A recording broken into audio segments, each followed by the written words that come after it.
जय Hind. Class 12 maths में आज हम लोग एक नया टॉपिक शुरू करने जा रहे हैं जो कि आपका प्रोबेबिलिटी है। हालांकि इस प्रोबेबिलिटी को आप क्लास 9 से ही पढ़ते आ रहे हैं। क्लास 9 में भी पढ़े हैं, 10 में भी पढ़े हैं, 11 में भी पढ़े हैं और अब 12 में भी आप लोग पढ़ेंगे। तो इस क्लास 12 की प्रोबेबिलिटी को शुरू करने से पहले आपको थोड़ा मोड़ा जानकारी प्रोबेबिलिटी का होना चाहिए। कुछ ना कुछ आप क्लास 11 में जो प्रोबेबिलिटी पढ़ी है उसकी भी जानकारी आपको होनी चाहिए। अगर हम प्रोबेबिलिटी को क्लास 9 से ही देखते हैं तो क्लास 9 में आपने क्या पढ़ा था अभी तो आपको याद नहीं होगा। तो मैं याद दिलाता हूं कि क्लास 9 में आपने पढ़ा था एक्सपेरिमेंटल प्रोबेबिलिटी, जिसको हम लोग इम्पीरिकल प्रोबेबिलिटी भी कहते हैं। तो वहाँ पर जो हमारा प्रोबेबिलिटी के लिए जो फॉर्मूला हुआ करता था वो होता था probability equal to number of trial in which the event happened by total number of trials. तो वहाँ जो है ट्रायल पर डिपेंडेंट था, कितनी बार हम ट्रायल करते हैं, कितनी बार हम टॉस करते हैं किसी क्वाइन को।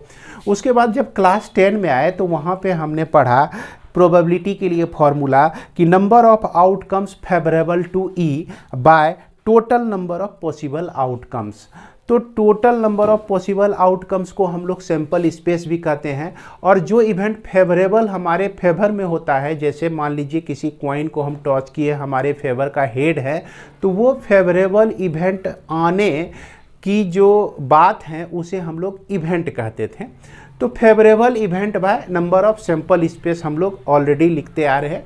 क्लास 11 में जो पढ़ा हमने तो उसमें number of E by number of S, ये सारे फॉर्मूले तो आपका क्लास 9 से ही सेम है। इसके बाद इसमें इवेंट क्या होता है ये सब तो जानकारी आपको होगी ही, अगर नहीं है तो पीछे वाले वीडियो को देखकर आप समझ लें। क्योंकि इवेंट क्या होता है, पॉसिबल इवेंट क्या होता है, सॉरी माफ़ करेंगे, श्योर इवेंट क्या होता है, इम्पॉसिबल इवेंट क्या होता है, ये सब चीज़ की जानकारी आपको पिछले वीडियो में ही यानी पिछले क्लास में ही आपको मिल गई होगी। तो आज जो हमारा क्लास 12 के लिए टॉपिक है उसमें हमारा है कंपाउंड इवेंट को हम लोग पढ़ेंगे। ये कंपाउंड इवेंट क्या होता है इसके बारे में हम लोग जानेंगे। तो जैसा कि नाम से ही लग रहा है आपको कि इसमें दो या दो से अधिक इवेंट होगा, सिंगल इवेंट तो हो नहीं सकता है। सिंगल इवेंट नहीं होगा यानी कि दो या दो से अधिक इवेंट इसमें होगा। तो इसको हम डिफाइन कर सकते हैं when two or more than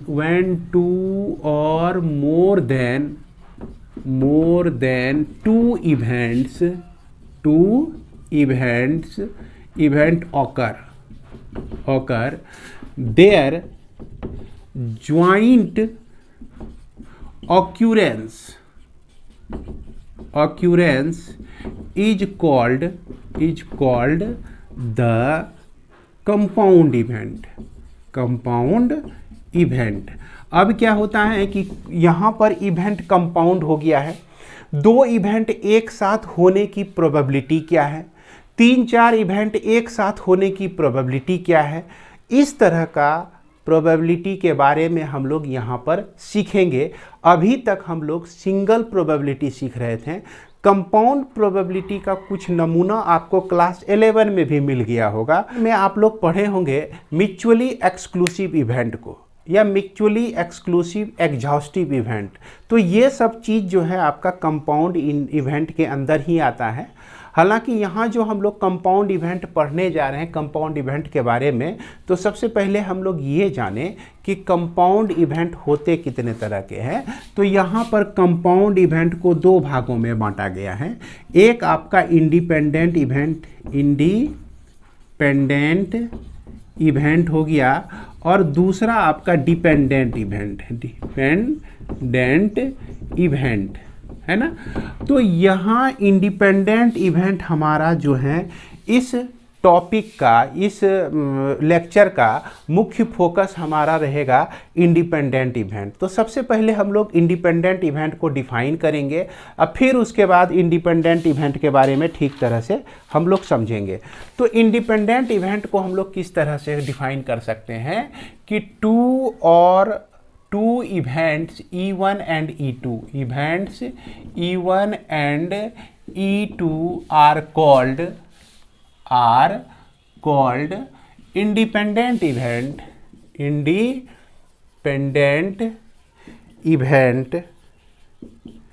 if the occurrence of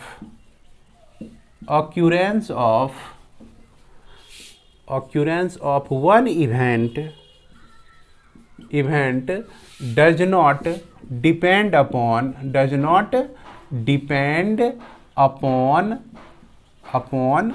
the other event। अभी तुरंत हम लोग इसके डेफिनेशन के कुछ एग्जाम्पल को भी देखेंगे।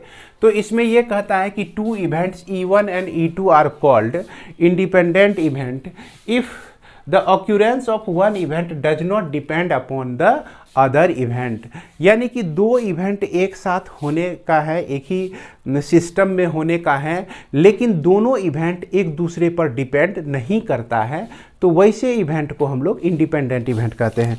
जैसे हम लोग एक एग्जांपल ले लेते हैं, एग्जांपल नंबर 1 ले लेते हैं कि tossing of a coin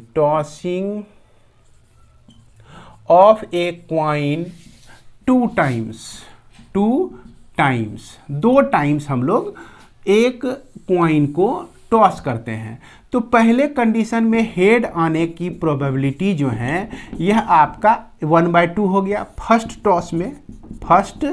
toss में जो है आपका प्रोबेबिलिटी हेड आने का 1/2, और दूसरे टॉस में जब दूसरा हम लोग टॉस करते हैं, मान लीजिए टेल आने की प्रोबेबिलिटी 1/2, तो ये आपका सेकेंड टॉस हो गया।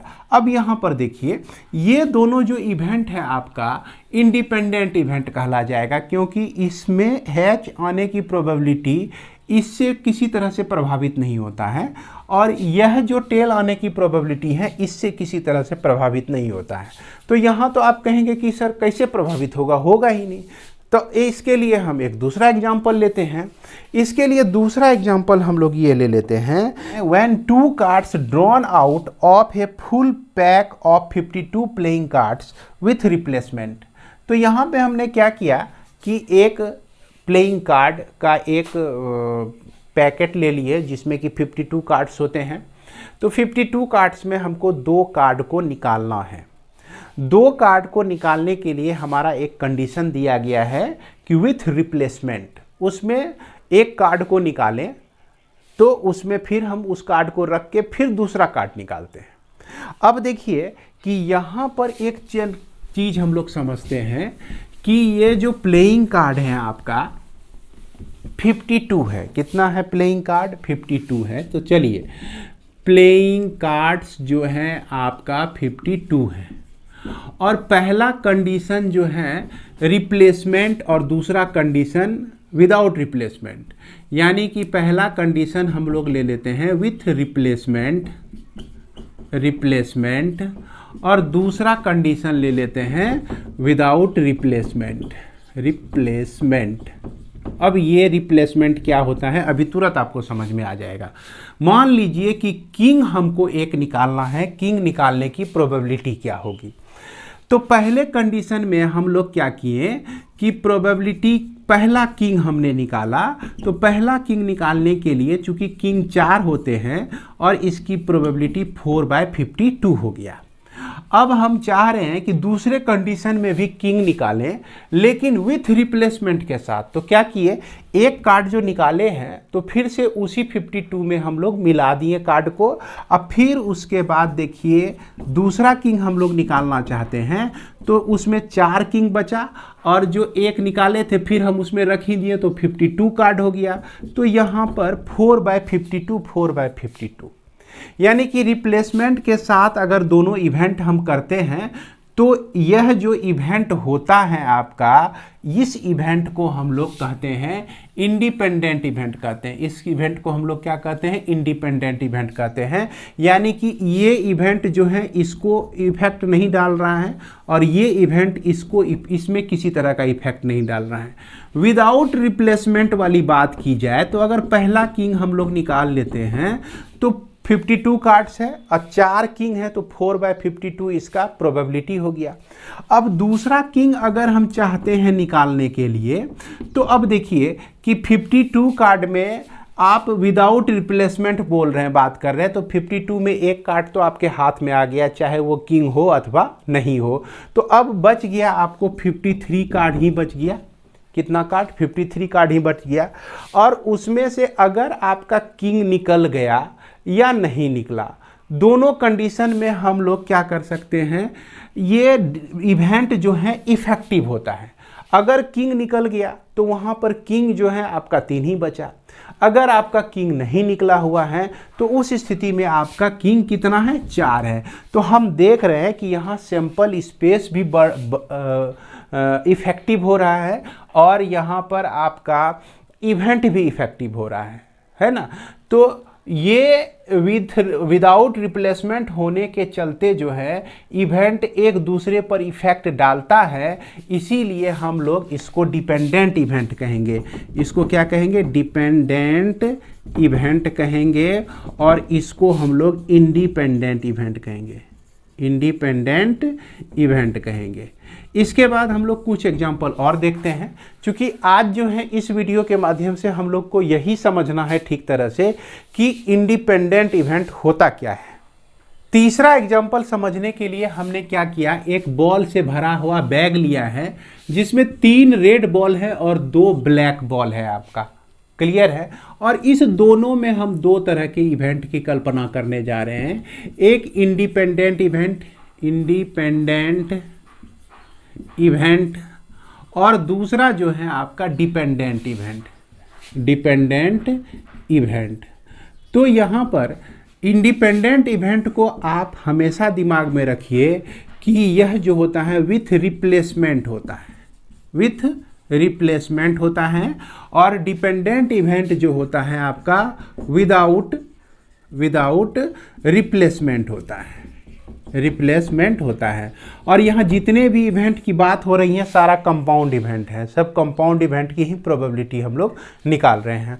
तो विथ रिप्लेसमेंट कहने का मतलब, अगर मान लीजिए कि टोटल नंबर ऑफ बॉल तो आपका 5 हो गया, अगर हम चाहते हैं कि प्रोबेबिलिटी ऑफ रेड बॉल की प्रोबेबिलिटी हम चाह रहे हैं, तो क्या किए कि 3 रेड हैं तो 3 बाय सैंपल स्पेस 5 हो गया। रेड बॉल निकालने की प्रोबेबिलिटी 3/5 हो गई। अब क्या करते हैं कि प्रोबेबिलिटी हमको ब्लैक बॉल निकालने की प्रोबेबिलिटी हमको निकालनी है। तो क्या किए कि एक बॉल जो रेड निकाले थे, अब जो कुछ भी निकला हो उसको हम फिर क्या किए, उसी थैले में वापस रख दिए।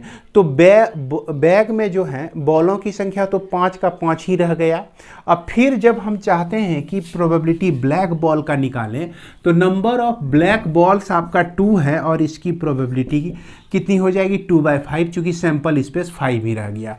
और विदाउट रिप्लेसमेंट अगर हम लोग करते हैं प्रोबेबिलिटी रेड बॉल के लिए, तो यहाँ पर 3/5 तो हो ही जाएगा, चूँकि 3 बॉल जो हैं आपका रेड हैं।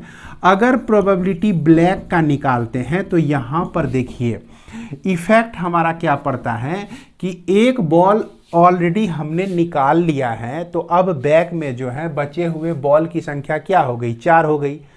फिर दूसरा बॉल हम निकाल रहे हैं बिना पहले बॉल को रखे हुए, विदाउट रिप्लेसमेंट, पहले बॉल को रखे हुए। तो उस स्थिति में तो निश्चित है भैया कि सैंपल स्पेस कितना हो गया आपका, 4 हो गया। 4 में से ही कोई एक ब्लैक बॉल आने का प्रोबेबिलिटी हमको निकालना है, तो यह 2/4 जो कि 1/2 हो गया। अब इस दोनों को आप देख सकते हैं और समझ सकते हैं। इस तरह के इवेंट को जो है हम लोग क्या कहते हैं, इस तरह के इवेंट को हम लोग इंडिपेंडेंट इवेंट कहते हैं और इस तरह के इवेंट को हम लोग डिपेंडेंट इवेंट कहते हैं। अब हम लोग ये समझेंगे कि आखिर इंडिपेंडेंट इवेंट को हम लोग किस तरह से एक्सप्रेस करेंगे। तो इंडिपेंडेंट इवेंट से रिलेटेड प्रॉब्लम को सॉल्व करने के लिए हम लोग जिस फॉर्मूला का उपयोग करेंगे वो हमारा है multiplication rule for the independent event. तो इसमें मल्टीप्लिकेशन रूल को यूज किया जा सकता है। हालांकि इसको मैं एग्जाम्पल के मदद से आप लोगों को बताने की कोशिश करूंगा। इसमें मान लीजिए कि E1 और E2 आपका 2 इवेंट हैं और दोनों इवेंट 2 इवेंट्स और ये जो है इंडिपेंडेंट इवेंट है ना, इंडिपेंडेंट इवेंट है। अब इंडिपेंडेंट इवेंट में का ज्वाइंट ऑक्यूरेंस शुरू में ही हमने पढ़ा, तो E1 एंड E2 ये हो गया आपका ज्वाइंट ऑक्यूरेंस। अब एंड से जुड़ा हुआ है तो हम लोग क्या करेंगे, E1 इंटरसेक्शन E2 लिखेंगे, और ये जो इवेंट है आपका PE1 अक्रॉस PE2 यानी कि ज्वाइंट इवेंट को आपको देना है, यानी कि एक कंपाउंड इवेंट को देना है जो कि इवेंट आपका क्या है, इंडिपेंडेंट है, तो आप इस फॉर्मूला से निकाल सकते हैं। हालांकि ज्वाइंट इवेंट के लिए आप लोग को याद होगा कि PE1 यूनियन E2 जो है आप लिखा करते थे PE1 प्लस E2, ये क्लास आप 11 में पढ़ते थे। तो यहाँ पर ये E1 और E2 जो इवेंट होता था म्यूचुअली एक्सक्लूसिव होता था, तो यहाँ पर म्यूचुअली एक्सक्लूसिव इवेंट नहीं है, वो अलग चीज़ है, और यहाँ पर इंडिपेंडेंट इवेंट आपका अलग चीज़ है। तो इसलिए हम इंडिपेंडेंट इवेंट को निकालने के लिए इस फार्मूला का उपयोग करेंगे, और इससे रिलेटेड हमारा कुछ फार्मूला और भी बनता है।